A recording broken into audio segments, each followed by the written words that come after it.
नमस्कार, आप देख रहे हैं खबर उत्तर प्रदेश। मैं हूं आपके साथ धनवी। खबरों का सिलसिला शुरू करते हैं, लेकिन उससे पहले नजर डालते हैं इस वक्त की हेडलाइंस पर।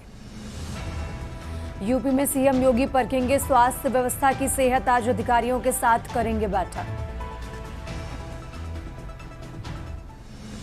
उत्तर प्रदेश में पहली बार पंचायत चुनाव तक प्रधान रहेंगे प्रशासक। बड़े फैसले नहीं ले पाएंगे, डीपीआरओ को प्रस्ताव भेजेंगे। यूपी डार्क रूम सहायक भर्ती में फर्जीवाड़ा, 355 पदों पर 366 ने ज्वाइन कर उठाया वेतन। यूपी में मदरसा बोर्ड के टॉपरों की गलत लिस्ट जारी करने पर डिप्टी रजिस्ट्रार को नोटिस, 3 दिन में देना होगा जवाब। यूपी में नौतपा के पहले ही दिन बदला मौसम, दिन में लू और रात में चली आंधी। प्रदेश में अचानक सक्रिय हुआ विक्षोभ। गोरखपुर होकर चलने वाली 5 ट्रेनें निरस्त, कई का रूट बदला। सीपीआरओ बोले यात्रा से पहले टाइम टेबल देखें। आप देख रहे हैं के न्यूज, खबरों का सारथी। और अब रुक करते हैं खबरों का और शुरुआत करते हैं लखनऊ की खबर से। राजधानी लखनऊ से बड़ी खबर आपको बता रहे हैं। सीएम योगी आदित्यनाथ का आज को कार्यक्रम, विकास परियोजनाओं का लोकार्पण और शिलान्यास कार्यक्रम है। एलजीए की परियोजनाओं का लोकार्पण एवं शिलान्यास करेंगे उत्तर प्रदेश के मुख्यमंत्री योगी आदित्यनाथ। राजधानी लखनऊ से खबर आपको बता रहे हैं, जहां 413 करोड़ की 342 परियोजनाओं का लोकार्पण और शिलान्यास करेंगे। और इसी के साथ आपको बता दें, इंदिरा गांधी प्रतिष्ठान में भव्य कार्यक्रम होगा और इस कार्यक्रम में मौजूद रहेंगे उत्तर प्रदेश के मुख्यमंत्री योगी आदित्यनाथ। तो मेयर के स्वच्छ सुंदर समर्थ पर आधारित सफल 3 साल पूरे हो गए हैं। मेयर सुषमा खरकवाल की सफल 3 वर्ष पूरे होने पर इस कार्यक्रम का आयोजन किया जा रहा है और इस कार्यक्रम में शामिल होंगे उत्तर प्रदेश के मुख्यमंत्री योगी आदित्यनाथ। लखनऊ से यह अहम जानकारी आपको बता रहे हैं, जहां उप मुख्यमंत्री केशव प्रसाद मौर्य और ब्रजेश पाठक भी इस कार्यक्रम में शामिल होंगे। तो मंत्री सुरेश खन्ना, नगर विकास मंत्री ए.के. शर्मा भी इस कार्यक्रम में मौजूद रहेंगे। राजधानी लखनऊ से यह अहम जानकारी आपको बता रहे हैं। उत्तर प्रदेश के मुख्यमंत्री योगी आदित्यनाथ का आज का कार्यक्रम विकास परियोजनाओं का लोकार्पण एवं शिलान्यास कार्यक्रम है और इस कार्यक्रम में मौजूद रहेंगे उत्तर प्रदेश के मुख्यमंत्री योगी आदित्यनाथ।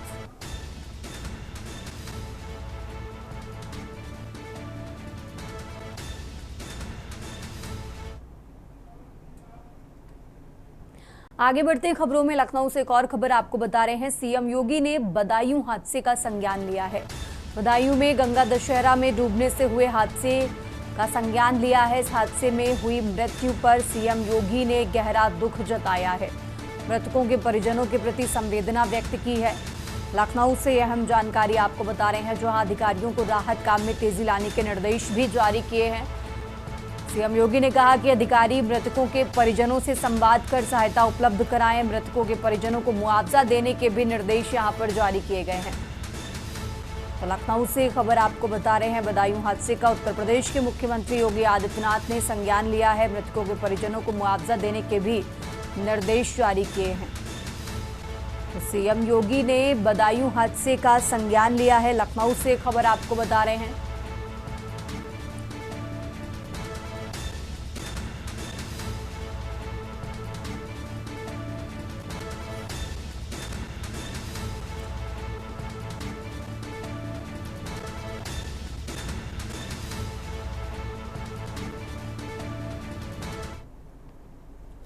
और अब खबर लखनऊ से है, जहां सरोजनी नगर क्षेत्र में कार्यालय उप निबंधक सरोजनी नगर प्रथम व द्वितीय के नवनिर्मित भवन का भूमि पूजन एवं शिलान्यास समारोह भव्यता के साथ संपन्न हुआ है। इस कार्यक्रम में स्टाम्प तथा न्यायालय शुल्क एवं पंजीयन विभाग के राज्य मंत्री रविंद्र जायसवाल मुख्य अतिथि के तौर पर शामिल हुए। उन्होंने विधिवत शिलान्यास किया।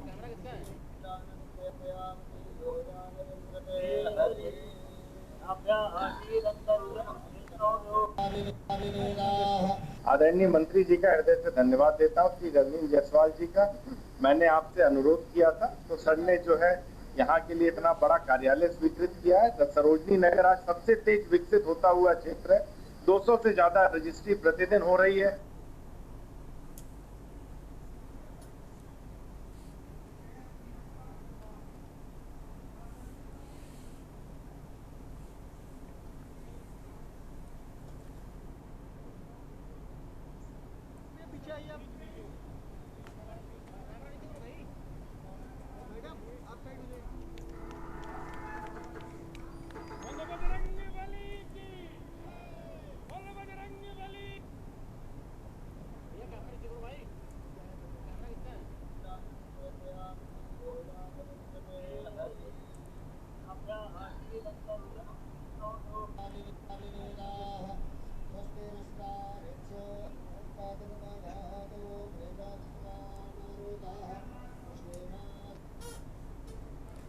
और अब खबर कानपुर से है, जहां कभी उद्योग नगरी के नाम से पहचान रखने वाला ये शहर अब अपराध की वारदातों से दहल रहा है।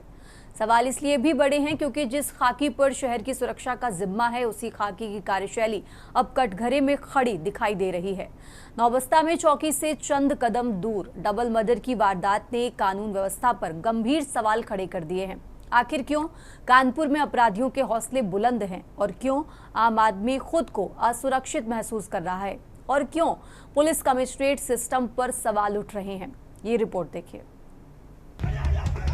कहते हैं शहर का निजाम अगर अंधा हो जाए तो फिर उस शहर का खुदा ही मालिक है।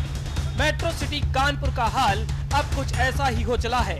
लखनऊ में बैठे सूबे के मुखिया सीएम योगी आदित्यनाथ अपराध पर जीरो टॉलरेंस का दम भरते हैं, पर जिनके दम पर सीएम योगी ये दम भर रहे हैं, असल में उनका ही दम निकल चुका है। शहर की खाकी अपराधियों के आगे नतमस्तक हो चुकी है। अपराधी सरेआम अपराध कर रहे हैं और वर्दी उनकी रहबरी में व्यस्त है। कानपुर पुलिस कितनी सजग है, इसकी तस्वीर आपको दिखाएंगे। उसके पहले आपको वो 3 चेहरे दिखाते हैं जिनकी कार्यशैली ने कानपुर को अपराध सिटी बना दिया, जिनके कंधों पर कानपुर शहर के लॉ एंड ऑर्डर को संभालने की जिम्मेदारी थी। उन्हीं ने कानपुर के लॉ एंड ऑर्डर को बिगाड़ दिया। कहने को तो आईपीएस अफसर हैं, पर न अपराध से शहर को बचा पा रहे हैं और न वर्दी की लाज रख पा रहे हैं। हाँ, हर महीने मोटी तनख्वाह उठाने का काम आसानी से हो रहा है। सवाल है, अगर वर्दी आम आदमी को सुरक्षा का एहसास ही नहीं दिला सके तो वो वर्दी किस काम की। पहली तस्वीर कानपुर पुलिस कमिश्नर रघुवीर लाल की है, जिनके कंधों पर कानपुर को भयमुक्त रखने की जिम्मेदारी है, लेकिन जनाब अपनी जिम्मेदारी में पूरी तरह फेल हो गए। दूसरी तस्वीर कानपुर के जेसीपी क्राइम विपिन टांडा की है, जिनके कंधों पर शहर को अपराध मुक्त रखने का भार है, लेकिन यह भार उनसे उठ ही नहीं रहा। और तीसरी तस्वीर कानपुर के साउथ डीसीपी दीपेंद्र नाथ चौधरी की है, जिनसे दक्षिण की कानून व्यवस्था संभल ही नहीं रही। क्योंकि कानपुर शहर में बीते रविवार की रात नौबस्ता थाना क्षेत्र में जो कुछ हुआ, उसने वर्दी के इकबाल की धज्जियां उड़ा कर रख दी। भीड़ भरे शहर में सरेआम 3 बाइक सवार लड़कों ने दूसरी बाइक पर जा रहे एक पिता और 2 बेटों को चाकुओं से गोद दिया, और वो भी चौकी से महज 20 कदम दूर। सरेआम हत्या का तमाशा सैकड़ों लोगों ने देखा, लेकिन किसी के कलेजे में इतना दम नहीं दिखा कि वो अपराधियों को रोक सके। खैर, दम आए भी तो कैसे, क्योंकि जब वर्दी ही अपराधियों की रहबर बन जाए तो वर्दी वालों का दम अपराधी निकाल दे तो आम आदमी की औकात ही क्या है। हैलट अस्पताल के स्ट्रेचर पर घसीटी जा रही 2 लाशें उस कानून व्यवस्था की हैं, जिन्हें अपराधियों ने सरेआम चाकू से गोद डाला।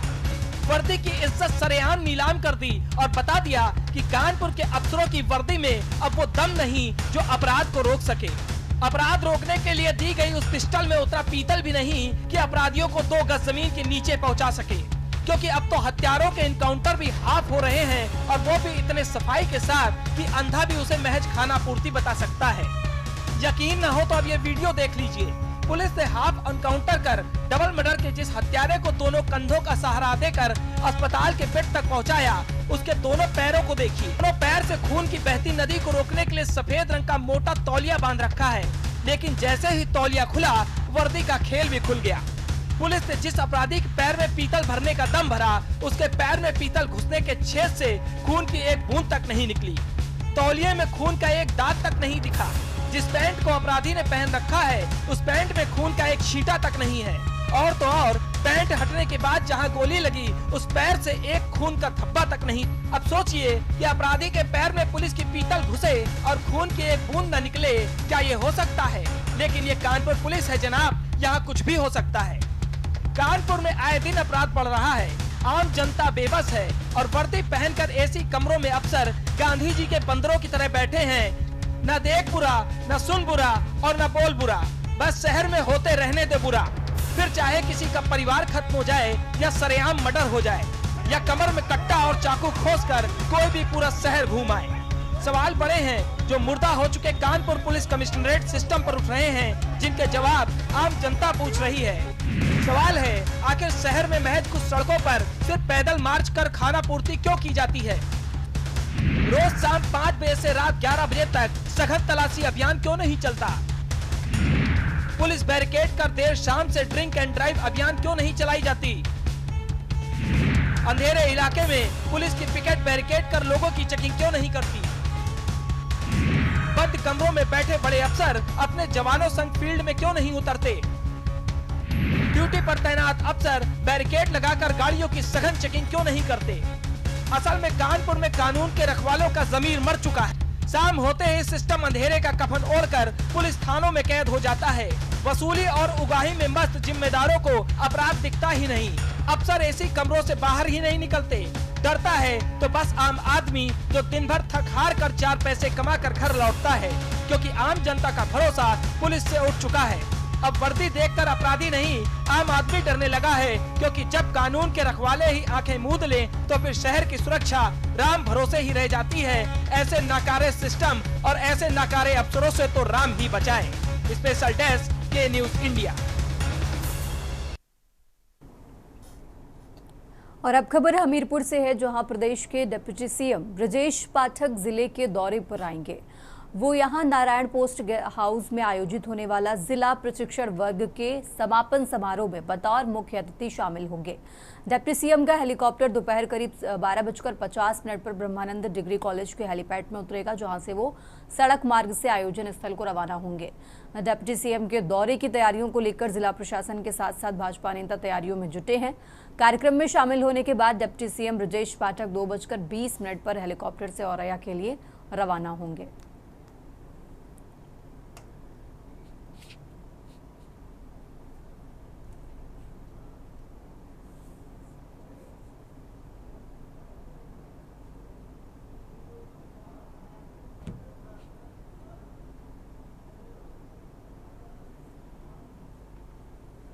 दो पैन कार्ड के मामले में रामपुर जिला कारागार में सजा काट रहे सपा नेता आजम खान के बेटे अब्दुल्ला आजम से मिलने उनकी मां तंजीन फातिमा जेल पहुंची। उनके साथ समाजवादी पार्टी के रामपुर जिला अध्यक्ष अजय सागर भी मौजूद रहे। दोनों ने जेल नियमों के तहत अब्दुल्ला आजम से मुलाकात की और काफी देर तक बातचीत की। अब्दुल्ला आजम से मुलाकात खत्म होने के बाद जैसे ही तंजीन फातिमा और सपा जिला अध्यक्ष अजय सागर जेल के मुख्य गेट से बाहर निकले, वहां पहले से मौजूद मीडिया कर्मियों ने उनसे बातचीत करने का प्रयास किया। मीडिया ने उनसे अब्दुल्ला आजम के स्वास्थ्य और आगामी राजनीतिक घटनाक्रम को लेकर कई सवाल पूछे।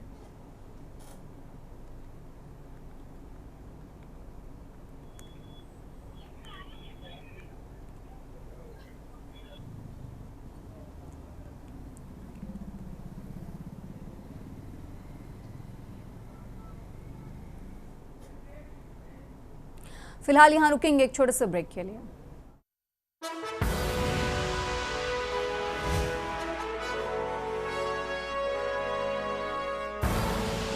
आप देख रहे हैं के न्यूज खबरों का। ब्रेक से वापस आ चुके हैं, रुक करते हैं खबरों का। बात कर रहे हैं लखनऊ की, जहां लखनऊ के हाई प्रोफाइल इलाके से एक बड़ी और हैरान करने वाली खबर सामने आई है। समाजवादी पार्टी के वरिष्ठ नेता और विधायक रविदास मेहरोत्रा के सरकारी आवास में लाखों रुपए की चोरी की वारदात को अंजाम दिया गया है। विधायक ने अपने ही सोशल मीडिया का काम देखने वाले युवक पर चोरी करने का गंभीर आरोप लगाया है। ये पूरी घटना सीसीटीवी कैमरे में कैद हो गई, जिसकी मदद से पुलिस जांच में जुट गई है। ये पूरी वारदात हुसैनगंज थाना क्षेत्र के अंतर्गत आने वाले रॉयल होटल नंबर 4 स्थित फ्लैट नंबर 31 और 32 में घटित हुई, जो विधायक रविदास मेहरोत्रा का आधिकारिक आवास है।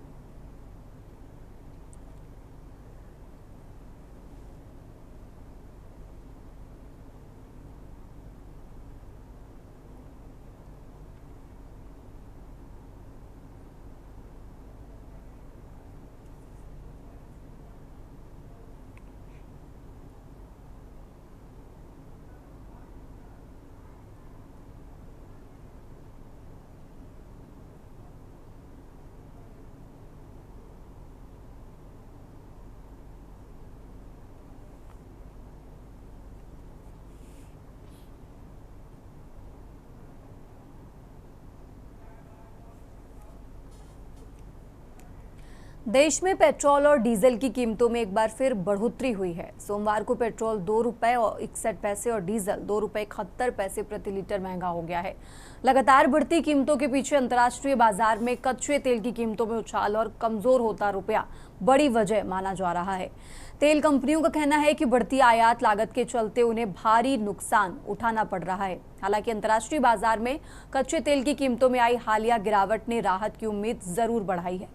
ये रिपोर्ट देखिए।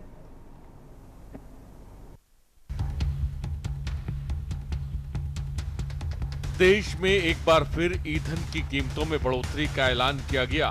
इस दौरान पेट्रोल की कीमत 2.61 रुपए प्रति लीटर और डीजल की कीमत 2 रुपए 71 पैसे प्रति लीटर बढ़ाई गई है। ये बढ़ी हुई कीमतें पूरे देश में तत्काल प्रभाव से लागू हो गई हैं।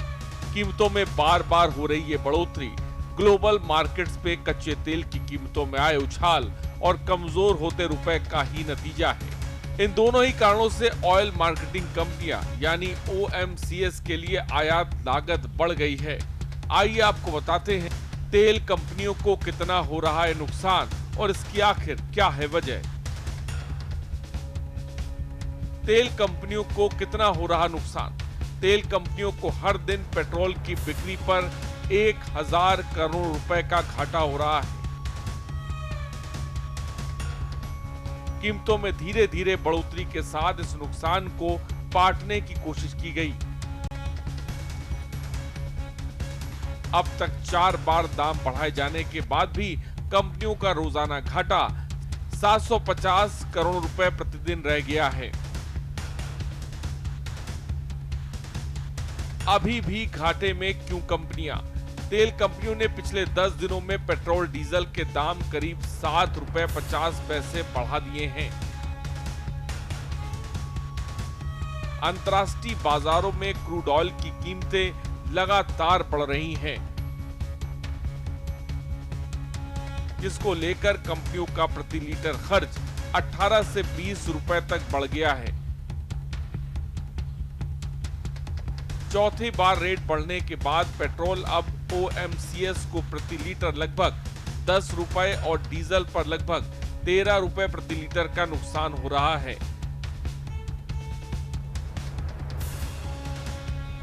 10 से 13 रुपए प्रति लीटर का नुकसान करोड़ों लीटर के तेल पर जुड़ता है। तीनों सरकारी कंपनियों यानी IOCL, HPCL और BPCL को मिलाकर हर दिन 750 करोड़ रुपए का घाटा हो रहा है।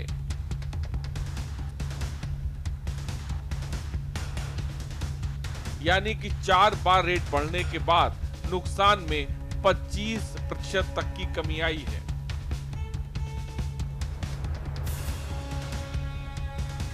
वहीं दूसरी तरफ अमेरिका और ईरान के बीच शांति वार्ता में प्रगति की खबरों के बीच आज कच्चे तेल की कीमतों में 5% तक की गिरावट आई है। अगर कच्चा तेल लगातार ऐसे ही सस्ता होता रहा तो कंपनियों का ये घाटा अपने आप ही कम होता जाएगा। इससे आम जनता को भी पेट्रोल डीजल की बढ़ी हुई कीमतों से फिलहाल राहत मिल सकती है। हालांकि आज अंतर्राष्ट्रीय बाजार में कच्चे तेल की कीमतों में आई नरमी ने राहत की उम्मीद जरूर जगाई है, लेकिन फिलहाल तेल कंपनियों पर दबाव पूरी तरह खत्म नहीं हुआ है। अगर आने वाले दिनों में क्रूड ऑयल की कीमतों में लगातार गिरावट बनी रहती है और रुपए भी मजबूती आती है तो ऑयल मार्केटिंग कंपनियों का घाटा धीरे धीरे कम भी हो सकता है। ऐसे में पेट्रोल और डीजल की कीमतों में स्थिरता आने के साथ आम लोगों को भी महंगाई से कुछ राहत मिलने की उम्मीद है। फिलहाल सबकी नजरें ग्लोबल ऑयल मार्केट और सरकार की अगली रणनीति पर टिकी हुई हैं। स्पेशल रिपोर्ट के न्यूज इंडिया।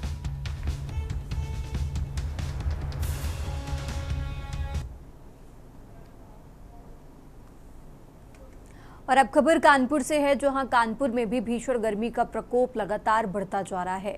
नौतपा शुरू होने के साथ ही तापमान में और इजाफा हो गया। इंसान ही नहीं बल्कि पशु पक्षी भी गर्मी से बेहाल नजर आ रहे हैं। सबसे ज्यादा परेशानी ट्रेन से सफर करने वाले यात्रियों को उठानी पड़ रही है। ट्रेनों में भारी भीड़ के चलते यात्रियों को सीट नहीं मिल पा रही, जिसके कारण कई लोग ट्रेन के गेट पर बैठकर तो कुछ शौचालय के बाहर खड़े होकर सफर करने को मजबूर दिखाई दिए।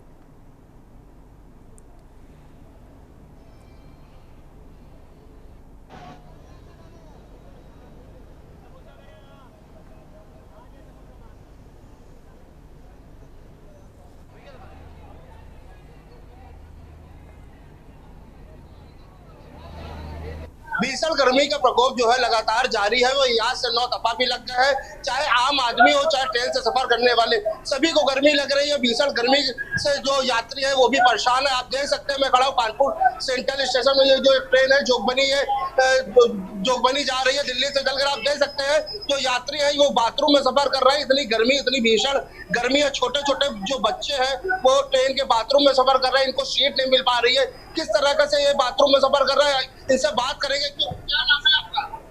सोहेब। बाथरूम में सफर कर रहे हो, सीट नहीं मिली है। जगह ही नहीं है तो सीट कहाँ से मिलेंगे सर? कितनी गर्मी है, किस तरीके से गर्मी? बहुत गर्मी है, गर्मी है, बहुत गर्मी है। कैसे आप देख सकते हैं कि छोटे छोटे जो बच्चे हैं वो बैठे हैं, वो बाथरूम में बैठे हुए हैं और लगातार जो है गर्मी बहुत है। और वही ट्रेन की अगर बात करी जाए तो ट्रेन के अंदर भी जो है बहुत भीड़ है। जो लोग हैं वो बाहर बैठे हुए हैं, कहीं ना कहीं अपनी जान जोखिम में डाल के यात्रा कर रहे हैं। गेट पे सफर कर रहे हैं। इनको सीट नहीं मिल पा रही है। जो गर्मी है, जो उनका गर्मी अपने चरम पे, लगातार जो गर्मी का जो प्रकोप है भारी है। आप देख सकते हैं कि जो ट्रेन में लोगों को, यात्रियों को सीट नहीं मिल पा रही है। बात करेंगे इनसे। अभी कहाँ जा रहे हो? अररिया, बिहार जोगमनी। मैदान में बैठे हो, क्या सीट नहीं मिली है? सीट नहीं मिले, पूरा जाम है, ये पूरा भरा हुआ है। बहुत गर्मी लग रहा है। बलियान खोल के जा रहे हैं ना।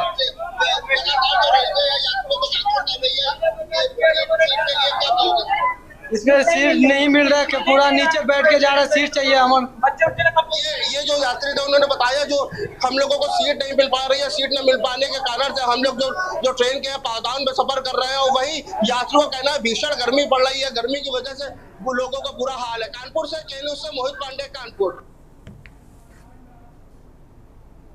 उत्तर प्रदेश की खबरों में फिलहाल इतना ही। आप देखते रहिए के न्यूज इंडिया। गोल्डी मसाले लाए हैं फ्रेश लॉक टेक्नोलॉजी, जो रखे मसालों को हर समय फ्रेश। गोल्डी मसाले।